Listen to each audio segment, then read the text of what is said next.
थाल भराया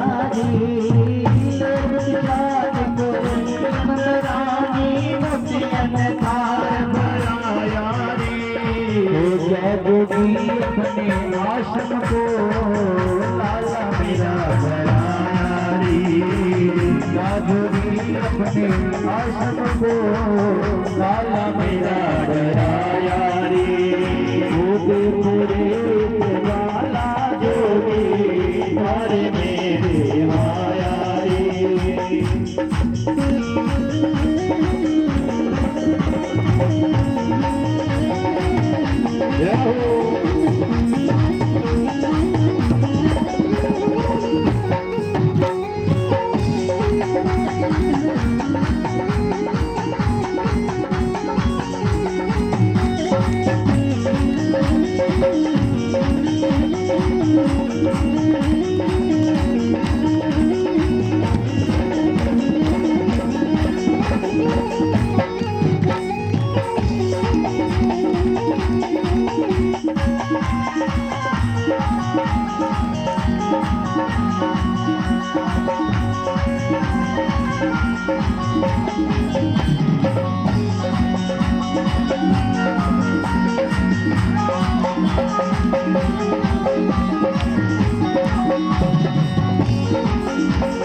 लाल का दर्श करा दे आज से चल के आया रे तेरे लाल का दर्श करा दे आज से चल के आया रे ओ देखो रे वाला जोगी जान मेरे आया रे देखो रे वाला जोगी जान मेरे आया रे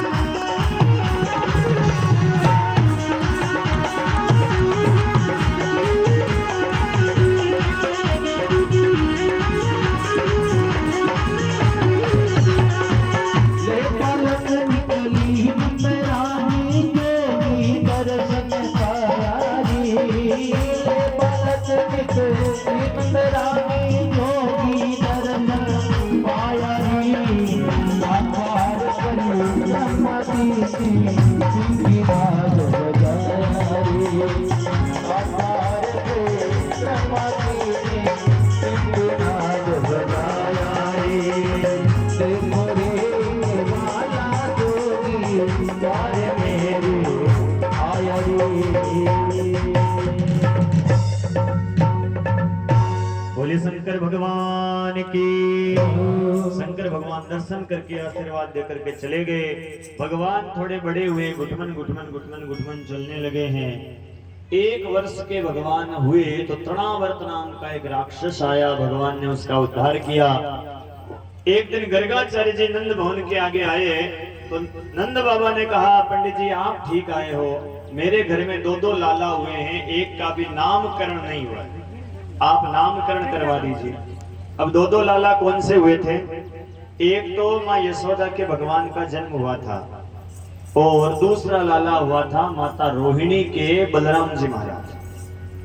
अब गर्गाचार्य जी कहते हैं नामकरण करवा देंगे, लेकिन आजकल कंस राक्षसों को भेजता है, बच्चों को मारने का प्रयत्न करता है, इसीलिए चुपचाप गौशाला के अंदर नामकरण कराओ तो मैं नामकरण करवा दूंगा। नंद बाबा कहते लगे हमें तो अपने बच्चों की सुरक्षा चाहिए, हम तो किसी को कानों कहानी खबर नहीं करेंगे, आप गौशाला के अंदर नामकरण करवा दीजिए। माँ यशोदा और माता रोहिणी दोनों लालाओं को लेकर के आई, पूजन किया गर्गाचार्य जी ने, और जैसे नामकरण की विधि प्रारंभ की, मां यशोदा की गोदी के अंदर भगवान को देखा तो देखते गर्गाचार्य जी कहने लगे यशोदा तेरी गोदी के अंदर जो लाला है ये तो साक्षात, गर्गाचार्य जी कहना चाहते थे कि ये तो साक्षात परमात्मा है, लेकिन इतने में ही भगवान ने इशारा कर दिया मन ही मन में। भगवान कहते अरे बाबा चुप हो जाओ, चुप हो जाओ, यहाँ मेरी पोल पट्टी मत खोलना, यहाँ ये मत बोल देना कि मैं भगवान हूँ। यदि मैया को पता चल गया ना कि मैं भगवान हूँ तो भगवान की सेवा कैसे करती है ये माताएं सब जानती है। भगवान को एक अलमारी में बिठा देती है, थोड़ा सा प्रसाद सवेरे, थोड़ा सा प्रसाद शाम को, 2 अगरबत्ती सुबह, 2 अगरबत्ती शाम को, अलमारी का दरवाजा बंद, और फिर महाराज वो अगरबत्ती का धुआं भगवान के मुंह में जाता रहता है, ऐसे सेवा करती है। और कहीं किसी के घर भोजन का निमंत्रण हुए ना कि भाई शादी में भोजन करने आना है, तो ये माताएं बहनें कहती है भगवान हमें तो आज जिमण का न्योता आया हुआ है, आपके लिए कौन रोटी बनाएगा, कौन चूल्हा जलाएगा, आज माखन मिश्री से ही काम चलाओ। तो फिर भूखा और रहना पड़ता है, इसीलिए यहाँ बेटा बनने में फायदा नहीं है, यहाँ भगवान बनने में फायदा नहीं है, यहाँ तो बेटा बनने में फायदा है। बेटा बनूंगा, मैया गोदी में बिठाएगी, माखन मिश्री खिलाएगी, लाड लड़ाएगी, इसलिए पोल मत खोलना मेरी। तो गर्गाचार्य जी ने बात को बदल दिया। गर्गाचार्य जी कहते अरे मैया तेरी गोदी में ये लाला है ना, ये तो साक्षात गुणों का खजाना है, इसके हजारों नाम होंगे, लेकिन एक विश्व प्रसिद्ध इसका नाम होगा, लोग इसको कहेंगे कृष्ण। कृष्ण का अर्थ क्या होता है? कृष्ण का अर्थ होता है कर्षयति जीवानाम चित्त इति कृष्ण, जो जीवों के चित्त को अपनी ओर आकर्षित करता हो, जीवों के हृदय को खींचता हो, उसका नाम है कृष्ण। और माँ रोहिणी की गोद के अंदर जो लाला है इसका नाम मैं बलराम रखता हूँ, क्योंकि इसके अंदर बल की अधिकता होगी, लोग इसको हलधर कहेंगे, दाऊ दयाल कहेंगे, अनेक नाम होंगे। गर्गाचार्य जी नामकरण करा के दक्षिणा लेकर के चले गए। भगवान कृष्ण 2 वर्ष के हुए। आज भगवान के आंगन में एक मोर आया और महाराज वो मोर नाचने लगा। जैसे ही उस मोर ने नृत्य किया और नृत्य करते ही उस मोर के शरीर से एक पंख गिरा, और महाराज वो पंख गिरते ही मां यशोदा ने उस मोर के पंख को उठाया और भगवान कृष्ण के बालों के जूड़े के अंदर वो लगा दिया। 2 वर्ष की आयु से भगवान कृष्ण ने अपने माथे के ऊपर ही मोर का पंख लगाना प्रारंभ किया। देखो भैया भगवान मोर का ही पंख क्यों लगाते हैं? अनेक पक्षी बड़े सुंदर सुंदर हैं, लेकिन भगवान केवल मोर के पंख को ही माथे पर इसलिए लगाते हैं क्योंकि मोर संसार में एकमात्र ऐसा प्राणी है जो जीवन भर ब्रह्मचर्य का पालन करता है। मोर कभी स्त्री का संग नहीं करता। कहते हैं मोर का परिवार आगे कैसे बढ़ता है, वो मोर आनंदित होकर के नाचता है, तो ऐसा कहते हैं कि उसकी आंखों से आंसू गिरते हैं और उस मोर की धर्म पत्नी उन आंसुओं को ग्रहण करती है, उसी से उसका परिवार आगे बढ़ता है। और भगवान उस मोर के पंख को माथे पर लगा करके हमें ये संकेत करना चाहते हैं कि जो जीवन में ब्रह्मचर्य का पालन करता है, जीवन में संयम का पालन करता है, उसको मैं साधारण व्यक्ति नहीं समझता, उसको अपने माथे के ऊपर बिठा करके रखना। ब्रह्मचर्य का मतलब ये मत समझना कि भाई घर बार छोड़ करके साधु बन जाओ। ब्रह्मचर्य का मतलब है एक पत्नी सदा ही ब्रह्मचारी, एक पति सदा ही सती। ध्यान रखना, यानी कि जो अपने चरित्र को संभाल करके रखता है, भगवान कहते हैं उसको मैं अपने माथे पर बिठा करके रखता। इसीलिए भगवान ने ये मोर का पंख लगाने का ये कारण है, ये विशेषता होती है मोर के अंदर। भगवान बड़े हुए, छोटे छोटे गोपालों को साथ में रखते हैं, ग्वाल वालों को लेकर के भगवान गोपियों के घरों में जाते हैं, और गोपियां जब पानी भरने के लिए जाती है तब भगवान पीछे से गोपियों के घरों में जाकर के माखन की चोरी करने लग जाते हैं। मंडली ऊपर ग्वाल मंडली, नीचे बंदर मंडली।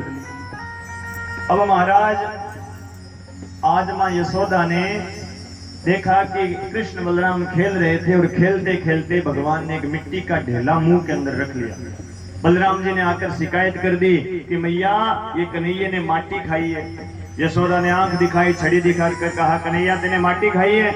तो भगवान का मुंह मिट्टी से भरा हुआ था, बोल नहीं रहे। भगवान कहते यशोदा कहती क्या कर रहा है, मुंह खोल करके दिखा। अब भगवान ने जैसे मुंह खोला है तो अखिल ब्रह्मांड पूरा का पूरा संसार मां यशोदा को भगवान कृष्ण के मुंह के अंदर दिखाई देने लगा। अतल वितल सुतल तलातल महातल रसातल पाताल दिखाई देने लगा। यशोदा को चक्कर आने लगे।